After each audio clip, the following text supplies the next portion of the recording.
Welcome to Hardwood Handicappers with Zach Cohen, right here on VSiN, the Sports Betting Network.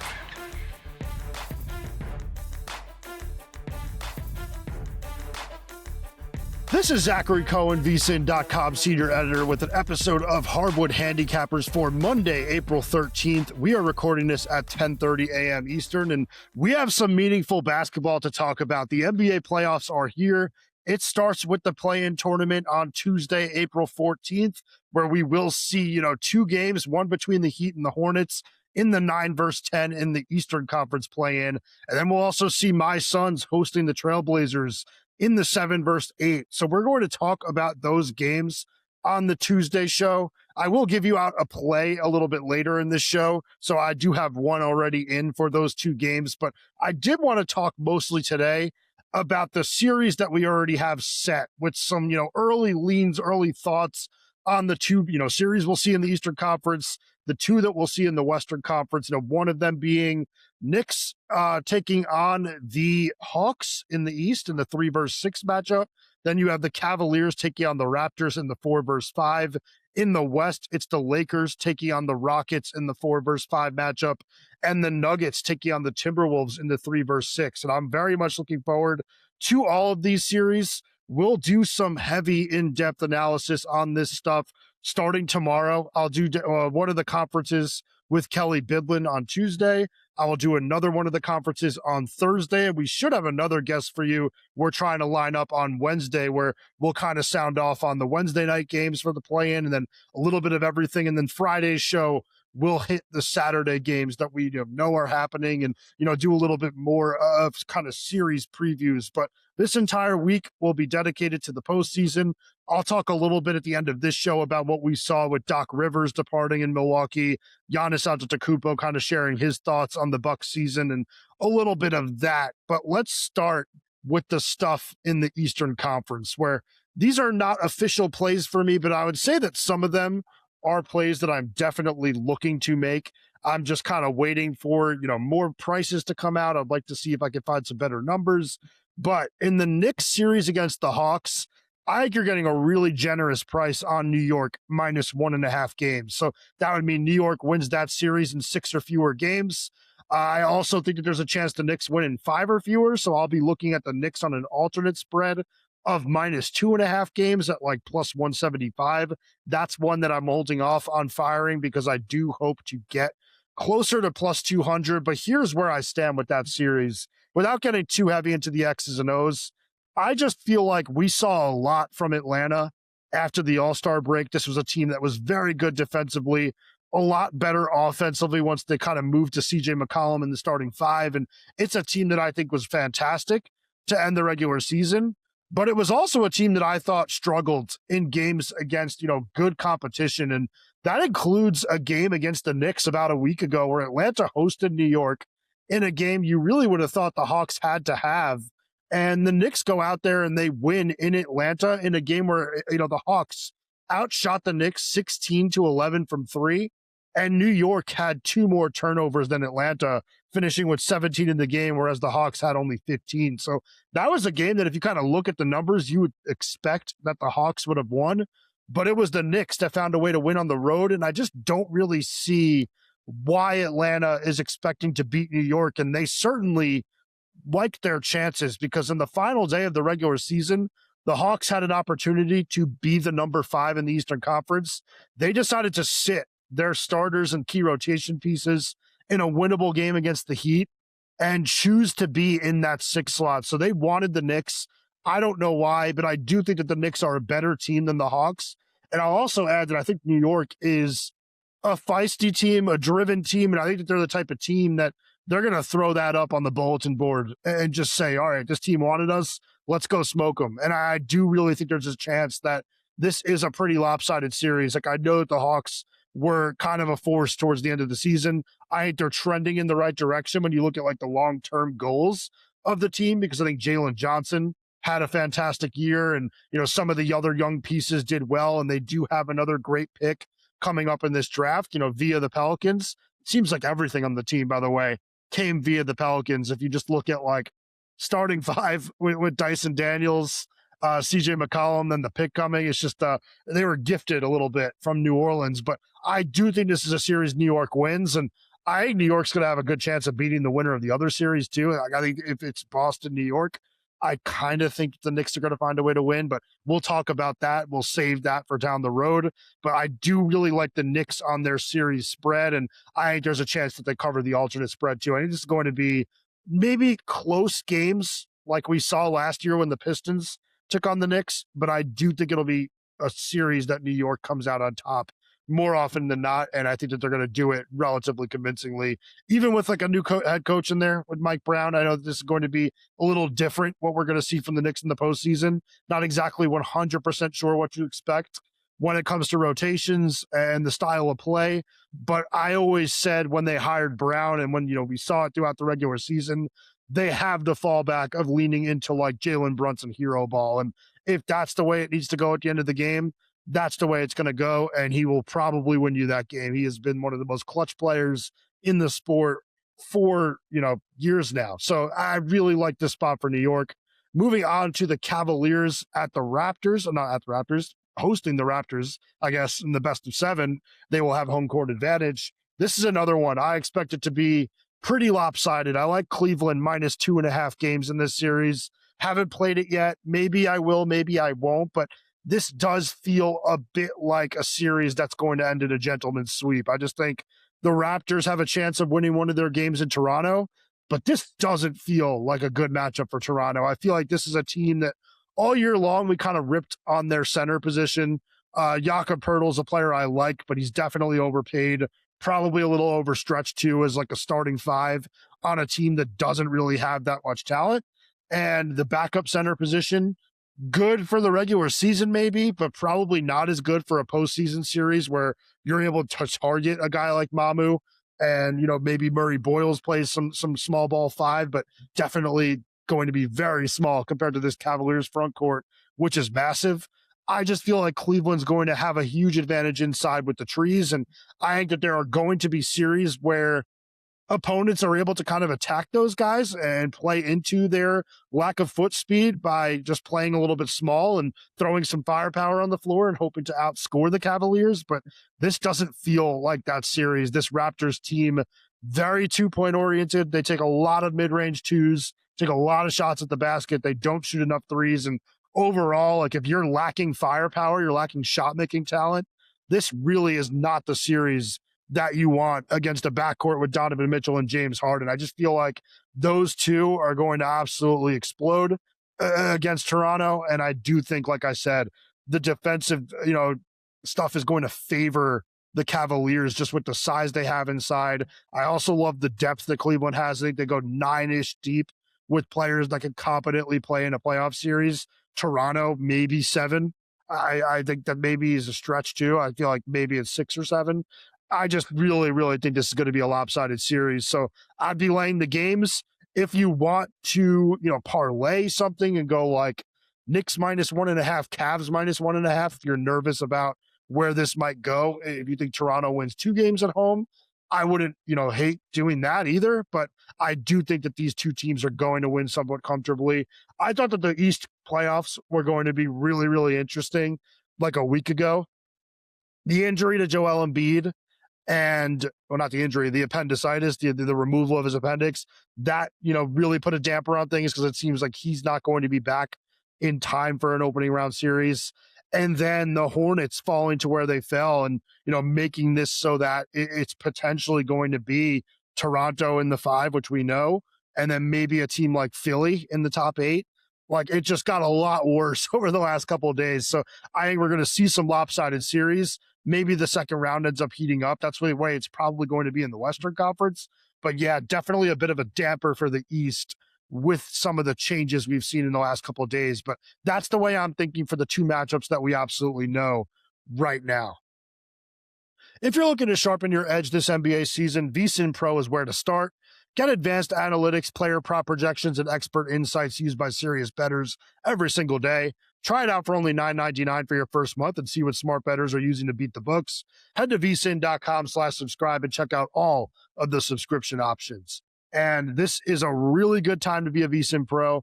I say that all the time, but this is one of my favorite times of the year in terms of sports. I feel like you're going to get all of my NBA playoff stuff, all of Steve Makinen's playoff stuff, and then you're getting all of our MLB, all of our NFL draft, all of my tennis. It's a really hot time of the year for tennis, and we did just come off a really strong run in Monte Carlo where we picked Giannis Sinner to win the title. That was fun, but we have a lot on the website right now. We have a lot on the VSiN network where, we're talking about sports 24/7 and doing it from a gambling lens. I really think this is a great time to just kind of see what we have to offer and see if you like it. If you like it, you can extend. If not, no harm, no foul, but I do really think you're going to like what you see. So take advantage, $9.99 for a month, considering all the picks that we give out on our Pro Picks page and just on the network and everything. It really is kind of a heaven for, people that are enthusiastic about sports betting. All right, on to the Western Conference series that we know are set in stone. These are absolutely leans for me because there's some uncertainty with both of them when it comes to injury reports. But I do think that I'm probably trending towards taking the Lakers plus 2.5 games versus the Rockets. That's out there at minus 110. I just think it was huge that Los Angeles was able to claim home court advantage in the final weeks of the regular season. I feel like if this was the Lakers going to Houston and having to play without Luka and Reeves early in the series, you're probably looking at an 0-2 deficit. With 2 games in Los Angeles, I think that LeBron can absolutely steal one of them. He looked great towards the end of the regular season. They kind of played him as like a traditional power forward almost, with him just operating out of the mid post or the deeper post and, either scoring with his size and strength or, making the right reads to some of the available shooters that they have out there right now. They found ways to win games when they needed to and when people least expected it. And I do think that they're capable of winning at least one game at home. And if they do that, then you're talking about extending the series a little bit, becoming a best of 5 in Houston. And maybe the Rockets win game 3 after also winning games, 1 or 2, and they're up 2-1 heading into game 4. But at that point, are we sure we're not going to have either Luka Doncic or Austin Reeves or both back for the playoff series? Because I feel like those two do not head over to Europe and take the drastic measures that they're taking to improve their physical condition if they're not thinking about returning in this series at some point. So I kind of think there's a chance we're going to see those guys once the series heads to Houston, at least one of them. I feel like Luka is trying his best to get out there. And he was the one that was kind of at the forefront of this, of I'm going to go out to Spain. I'm going to see what I can do about getting back faster. But I think if you get those guys back and, you have a couple chances to win a game, even if they're not 100% healthy, I would love the chances of the Lakers winning 2 games in this series, which is what this bet is at plus 2.5 games. So I think the Lakers might be worth a plus 2.5 play and a money line sprinkle. And that's just because this is also a really bad matchup for Houston. I mean, if this is close, heading into game 4 or game 5, and there are enough players, enough superstars on the floor for the Lakers, like if one of those guys is back or 2 of them are back, you're talking about a Lakers team that went into Houston in mid-March, not very long ago, and won 2 games in Houston back-to-back when the Lakers were in an awful rest situation. Like, I remember having Houston in both of those games because they were rest spots that I was looking to take advantage of, and the Lakers went out and won both somewhat convincingly with the, Luka just completely ripping through that defense. And I just don't think that the Rockets can guard the Lakers when they're close to full strength. So I feel like if you're playing this series, you're taking a shot on Los Angeles or you're taking nothing, because I would not feel comfortable laying the games with the Rockets. I know Houston was a little bit better towards the end of the regular season, but they did lose that game against Minnesota at home that actually mattered. So I don't know that this is a team that you could really trust right now. I'm not out on the Rockets. I'm a little bit more in on them than other people are, but I do think this season is heading south. And I think that there's a chance that this series ends with disappointment, even with them getting the team that everybody wanted to face in the first round. All right. Final series that we know set in stone right now is Nuggets Timberwolves. And this is another one where I feel like there's enough uncertainty here that if I had to play something at the moment, I'd go over 5.5 games, which means both of these teams win at least 2 games. I feel like there's not enough talk about the Peyton Watson injury for Denver. This is a guy that re-aggravated a hamstring injury that kept him out, 6 weeks during the regular season. I'll double check that right now, but this was an injury that he had and missed time with. And I just think that this is a very important player for this team. I feel like this is a Nuggets team that I've talked about them all year as being a team that I think is going to win the title. And I do think if they are healthy, they are as good as anyone, including OKC and San Antonio. So this is my pick to win the title. I'm not changing it at this point in the year. But if Watson can't go right away, by the way, missed over 6 weeks, missed 19 games and 46 days with the injury the first time, re-aggravated it, now considered week to week.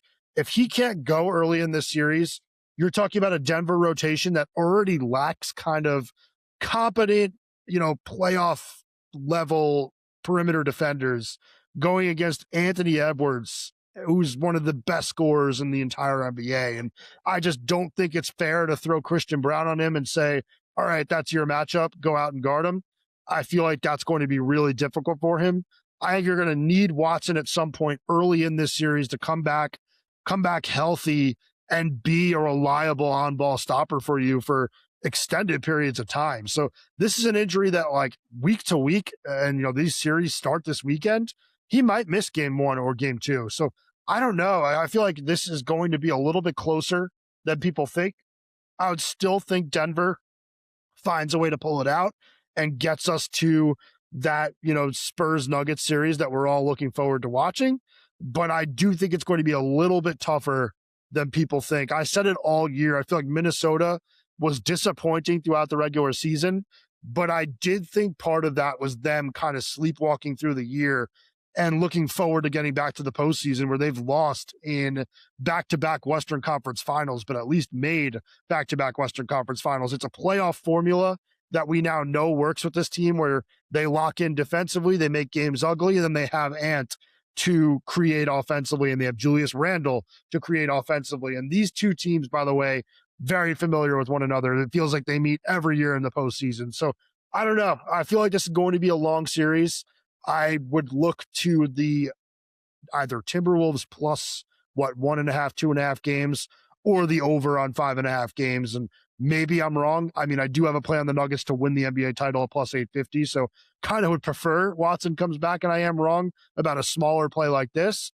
But I do think this is going to be a really fun series and a really lengthy series. So I feel like this is actually, I talked about the Eastern Conference first round potentially being awesome for a while, but now, I don't know, there could be some, fireworks in this one that makes this a little bit better. I also think if the Suns do end up winning the 7-8 play-in game against the Blazers, I kind of think there's a chance that they make things interesting against the Spurs. I might be the homer in me talking, but I went in person to see Phoenix host San Antonio earlier in the year, and they were way better about defending Wemby than other teams were. Physical with him, pushing him out to the elbows, making it very difficult on him to get to the basket or get close to the basket with post-up position. And they also did a really good job of defending those guards. I think the Suns would be interesting in a playoff series with the Spurs. So you'd potentially get two strong playoff series in the Western Conference, whereas like all of us thought that it would really all start in the second round. Don't be surprised if there's some good ones in the first round. All right.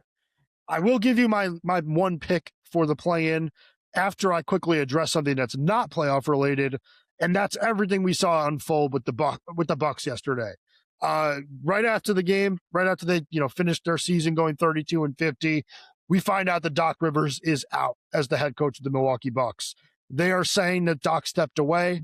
I think he was fired. It doesn't really matter. Either way, it did not work out. I don't think that Rivers deserves too much blame or hate for what happened here. This was a team that completely fell apart from a health standpoint. They weren't that good to begin with when they were fully healthy.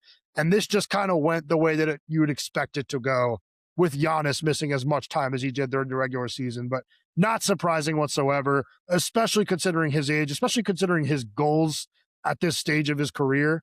I just feel like this was going to happen. And honestly, I feel like a good argument can be made that the game has passed Doc by a little bit.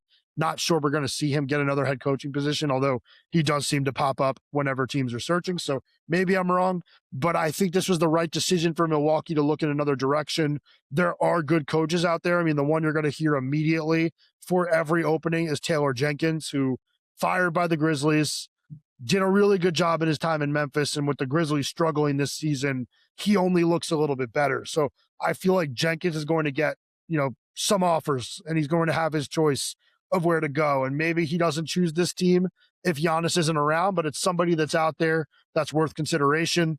Two other coaches that I believe are worth consideration: Chris Quinn from Miami, just, viewed as a Spoelstra type, a Spoelstra understudy with, that insane work ethic, that insane X's and O's ability, and just feels like his time is coming to finally get a head coaching job. Feels like it's been forever that he's been mentioned for jobs. Maybe he doesn't interview well, but I do think his time will come at some point in the near future. Maybe it's with a team like this. And Mike Nori, the assistant coach for the Timberwolves, who has had to step in and be the head coach for that team, with Chris Finch being one of the only coaches I can remember, tearing his ACL. This is a guy that's had his opportunities to coach this team. He's viewed as one of the better assistant coaches in the NBA. Wouldn't be surprised if he gets an opportunity in Milwaukee, not very far from Minnesota. I could see it being, a job that he's interested in. So there are good options available for this Bucks team this offseason. Not sure where they're going to go with it, but that will depend, I think, on what happens with Giannis. And Giannis expressed his frustrations for the entire regular season after yesterday's game. He said, I wanted to play at the end of the year. My brothers were playing together. Would have been cool to play with them. Did not like the way that, the team handled his return to play process. He said that there was never really a ramp up period put in place, that they told him that he needed to play 3-on-3 in order to eventually get to 5-on-5. And he claims that he did play 3-on-3. So there's some tension there. But also there was just the tension that we had throughout the entire year, where everybody on the world thought that Giannis wanted out, and they didn't trade him. And then after the deadline, you got Giannis posting the Leo, I'm not effing leaving, thing from Wolf of Wall Street. And, you just don't really know what the truth is here. Does Giannis want to stay? Does he want to go? It seems like he wants to go. The only chance that they have of keeping him is making a home run of a trade in the offseason. And I mentioned this throughout the course of the season, and reiterate now, this is a team with a lottery pick. They're going to have one more tradable pick on draft night that they did not have at the deadline. That gives them 3 picks, some contracts they can attach those picks to, and an ability to go out and improve the roster. But what is the trade out there that makes you good enough to win with Giannis right now? It's hard to see it. I mean, the other teams in the Eastern Conference ended up being a little bit better than everybody expected this season. And I don't think that this Bucks team is a piece away. I think that they're 2 pieces away. I don't know how you net those 2 pieces with what you have available, unless you're able to go out and make a trade with the Pelicans or something. And this is the type of trade that I've talked about throughout the season for both Trey Murphy and Herb Jones, like 2 wings that could really play with Giannis and make you dangerous immediately. I just don't know that that's something the Pelicans are looking to do. But yeah, I feel like it's going to be difficult for them to make that deal. And if you are going to be moving off Giannis, you're probably looking at a coach that could develop young talent with a proven track record of doing so, because you're going to draft a player in the lottery this year. You're going to probably acquire another pick to take another player in the maybe not the lottery, but in the first round of the 2026 NBA draft.